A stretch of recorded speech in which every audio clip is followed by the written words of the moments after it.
آخرکار جب رسول اکرم صلی اللہ علیہ وسلم پر شہر، قبیلے، خاندان اور گھر کے افراد کی جانب سے ظلم ڈھایا گیا، باقاعدہ عالم صلی اللہ علیہ وسلم نے ہر چیز کو برداشت کر کے صبر کا دامن ہاتھ میں رکھے اسلام کی تبلیغ کو آگے بڑھایا، تو میرے دوستو ان دشمنوں نے اسلام کو روکنے کے لیے اور رسول اکرم صلی اللہ علیہ وسلم کو روکنے کے لیے سب سے آخری حربہ استعمال کیا سوشل بائیکاٹ کا، سب سے آخری حربہ استعمال کیا سماجی بائیکاٹ کا۔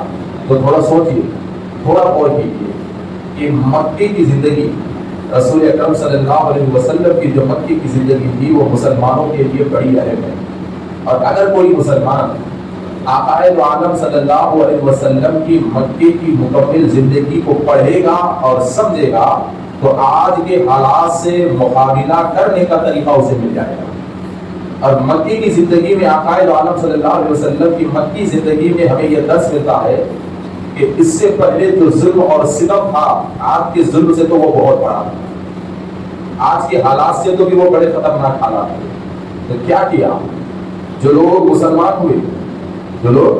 مسلمان ہوئے جتنے بھی تھے 10 12 15 20 جو بھی مسلمان ہوئے تھے، تو ان کے ایمان کو کمزور کرنے کے لیے سب سے پہلا حربہ یہ استعمال کیا گیا کہ ان کے تجارت پہ قبضہ کیا گیا، ان کو دھندے سے روک دیا گیا، ان کو بازاروں میں جانے سے روک دیا گیا، اور دوسرا حربہ یہ استعمال کیا گیا کہ ان کی جائیداد پہ قبضہ کیا گیا، اور تیسرا حربہ یہ استعمال کیا گیا کہ ان کو قید کیا گیا، ان کو مارا گیا۔ تو جب سارے چیزوں سے بھی یہ نہ سنبھلے تو سارے مکے کی قبیلے والے بیٹھ کر سوشل بائیکاٹ کا اعلان کرتے ہیں، رسول اکرم صلی اللہ علیہ وسلم کے سوشل بائیکاٹ کا اعلان کرتے ہیں، جس میں پورا مکہ اور اہل مکہ کے تمام سردار شامل ہوتے ہیں۔ اور اس میں کیا شرائط ہے؟ اس میں شرائط یہ تھے کہ کوئی مکے کا آدمی رسول اکرم صلی اللہ علیہ وسلم سے بات نہیں کرے گا، انہیں کھانا اور پانی تک نہیں دے گا، ان سے تجارت کرنا تو دور کی بات، انہیں کوئی چیز بیچے گا بھی نہیں، اور ان کو جو مانے گا، ان کی جو تائید کرے گا وہ بھی اس بائیکاٹ میں شامل رہیں گے، اس بائیکاٹ میں شامل رہیں گے۔ تو جب سارا مکہ ایک طرف ہو کر رسول اکرم صلی اللہ علیہ وسلم کا بائیکاٹ کیا، تو آقائے عالم صلی اللہ علیہ وسلم اس بائیکاٹ بھری زندگی گزارنے کے لیے شعب ابی طالب، یعنی آپ کے چچا حضرت ابو طالب کی ایک ایسی زمین تھی، یا ایک ایسا باغ تھا، یا ایک ایسا کھیت تھا، یا ایک ایسی چار دیواری تھی جو آبادی کے باہر تھی، چار دیواری تھی جو آبادی کے باہر تھی۔ رسول اکرم صلی اللہ علیہ وسلم نکل کر اس چار دیواری میں جا رہے ہیں، تو ذرا دیکھیے آقا اکیلے نہیں ہیں، بلکہ آپ کے ساتھ ام المؤمنین بی بی خدیجہ الکبریٰ بھی ہیں، آپ کے ساتھ رسول اکرم صلی اللہ علیہ وسلم کی بیٹیاں بھی ہیں، آپ کے ساتھ رسول اکرم صلی اللہ علیہ وسلم کے چچا بھی ہیں، اور آپ کے ساتھ آقائے عالم صلی اللہ علیہ وسلم کے ماننے والے بھی ہیں۔ تو میرے دوستو حالات کیسی رہی؟ 1 سال گزرا، 1.5 سال گزرا ان چار دیواری میں، کوئی پوچھنے والا نہیں ہے، کوئی پانی دینے والا نہیں ہے، کوئی ایک مٹھی اناج دینے والا نہیں ہے، بلکہ روایتوں میں آتا ہے کہ شعب ابی طالب کی زندگی ایسی تھی کہ رسول اکرم صلی اللہ علیہ وسلم اکیلے نہیں تھے، بلکہ ساتھ میں خاندان بنو ہاشم بھی تھا، اور خاندان بنو ہاشم کے لوگ اپنے چھوٹے بچوں کو ساتھ میں لے کر گئے تھے۔ تو چھوٹے بچے بھوک کی وجہ سے اتنا روتے کہ رات بھر اس چار دیواری سے مکی کی گلیوں میں چھوٹے بچوں کی رونے کی آواز گونجتی تھی۔ اور آخرکار ایک دور ایسا بھی آیا کہ اس بائیکاٹ بھری زندگی میں صرف اپنے جسم میں کچھ طاقت باقی رکھنے کے لیے رسول اکرم صلی اللہ علیہ وسلم کے ساتھ خاندان بنو ہاشم کے لوگ پتوں کو نگل کر زندہ رہے، گھاس کو کھا کر وہ زندہ رہے، ہرے پتے کھا کر وہ زندہ رہے۔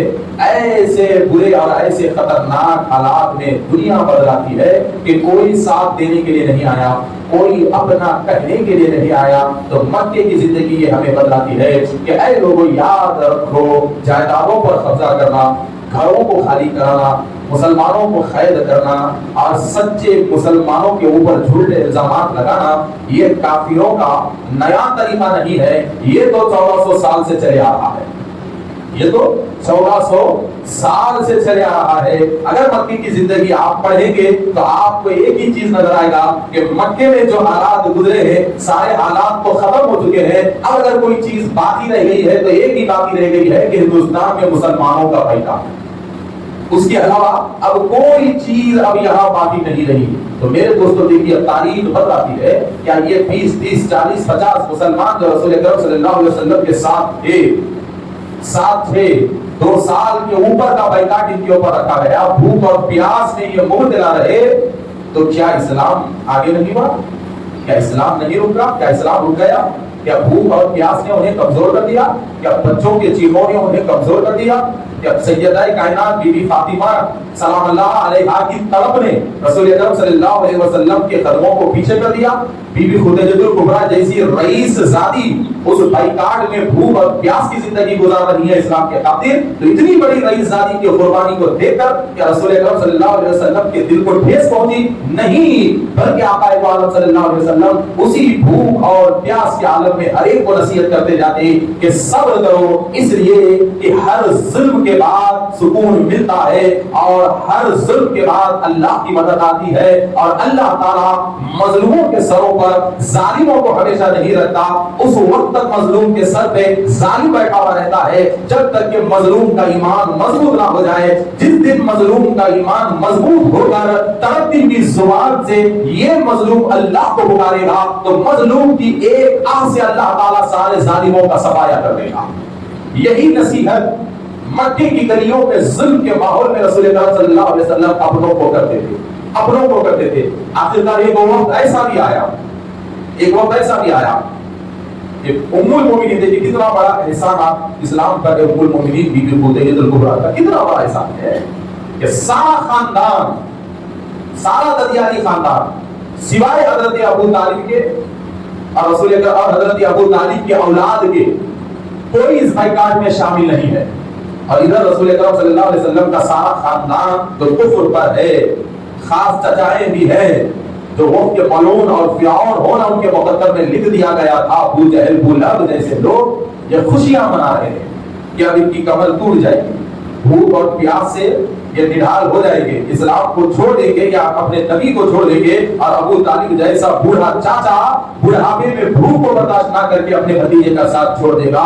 مگر ایسا کبھی نہیں ہوا، بلکہ مکے کی زمین یہ بتلاتی ہے کہ یاد رکھو حضرات محترم، مسلمان کے پاس بھوک اور پیاس یہ اہمیت والی چیز نہیں ہے، بلکہ مسلمان کے پاس ایمان اہمیت والی چیز ہے. اگر بھوک اور پیاس کی حالت میں ایک مسلمان اپنے ایمان کو مضبوط رکھتا ہے تو پھر اللہ تعالیٰ اس کے قدموں کے نیچے سے پانی کے چشموں کو نکال دیتا ہے.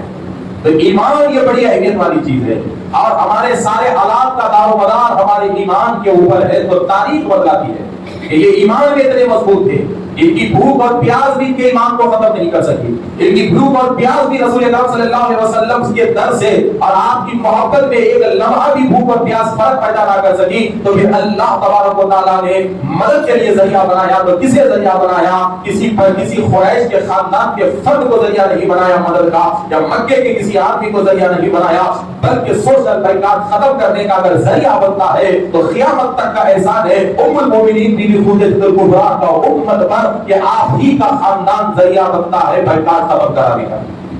آپ کے بھانجے تو جب معاملہ بی بی خدیجہ الکبریٰ کے بھانجے کو جب یہ معاملہ برداشت سے باہر ہو جاتا ہے تو بڑی ہمت کے ساتھ اونٹوں پر اناج کے تھیلے رکھ کر آپ مکے میں داخل ہوتے ہیں.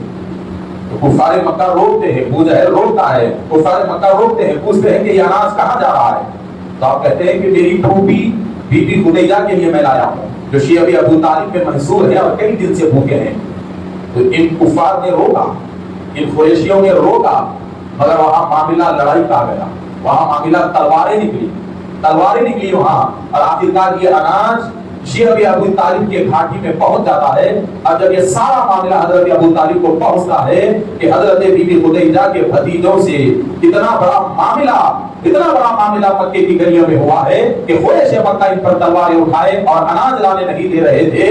تو رسول اکرم صلی اللہ علیہ وسلم کو آپ کے چچا پوچھتے ہیں کہ اے میرے بھتیجے اب یہ بتاؤ یہ معاملہ کب تک چلے گا اور یہ اگریمنٹ اور یہ بائیکاٹ جو کفار مکہ لکھ کر جو کعبے کی دیوار پر لگائے تھے یہ کب تک باقی رہے گا؟ تو میرے نبی مسکرا کر کہتے ہیں کہ چچا کہاں کا اگریمنٹ، کہاں کا پیپر اور کہاں کی تحریر؟ ارے کبھی کی دیمک نے اسے کھا لیا، کبھی کی دیمک نے اسے کھا لیا. تو جب یہ بات حضرت ابو طالب رسول اللہ سے سنتے ہیں تو بڑی ہمت سے اٹھتے ہیں اور سیدھا صحن کعبہ میں جاتے ہیں اور جا کر سارے قریش کو للکارتے ہیں، سارے اہل مکہ کو للکارتے ہیں اور للکار کر پوچھتے ہیں کہ اے لوگوں کب تک تم ہم کو بائیکاٹ میں رکھو گے، کب تک تم بھوکے اور پیاسے رہو گے؟ تو یہ لوگ کہتے ہیں کہ جب تک وہ پیپر ہے نا، وہ جو اگریمنٹ ہے جس پہ لوگوں نے دستخط کیا تھا، جب تک وہ وہاں رہے گا اس وقت تک یہ بائیکاٹ باقی رہے گا. ورنہ دوسری شرط ہے کہ اسلام کو چھوڑ دو، پرانے مذہب میں آ جاؤ تو بائیکاٹ ختم ہوگا. تو حضرت ابو طالب کہتے ہیں کہ تم لوگ غفلت میں ہو، کہاں کا اگریمنٹ؟ میرے بھتیجے تو کہتے ہیں کہ کبھی کے اسے دیمک کھا لیے، اور وہ دور تھا کہ اہم دستاویزات پیتل اور تانبے کے باکس میں رکھا کرتے تھے اور باکس تو بند تھا. تو کہا کہ وہ تو باقی نہیں ہے، اسے تو دیمک کھا لیا. یہ لوگ بڑے حیران ہوئے، کہا کہ ابو طالب کیا کہتے ہو، دیمک کھا لیا؟ تم نے تو دیکھا نہیں. کہا ہاں دیمک کھا لیا. پوچھا اگر نہ کھایا؟ حضرت ابو طالب کہتے ہیں کہ اگر اس اگریمنٹ کو دیمک نہیں کھائی تو میں ابھی سے اپنے بھتیجے کا ساتھ چھوڑ دوں گا. کتنا یقین تھا دیکھیے انہیں. وہ لوگ اس ڈبے کو لائے، کھولا تو بڑے حیران ہو گئے کہ جہاں جہاں محمد لکھا ہوا ہے وہی چیز باقی ہے اور ساری کی ساری تحریر کو دیمک نکل گئی. تو حضرت ابو طالب نکلے تو لوگوں نے پوچھا کہاں جا رہے ہو؟ تو کہا کہ جب پیپر ہی غائب ہے تو ہم خیر میں رہ کے کیا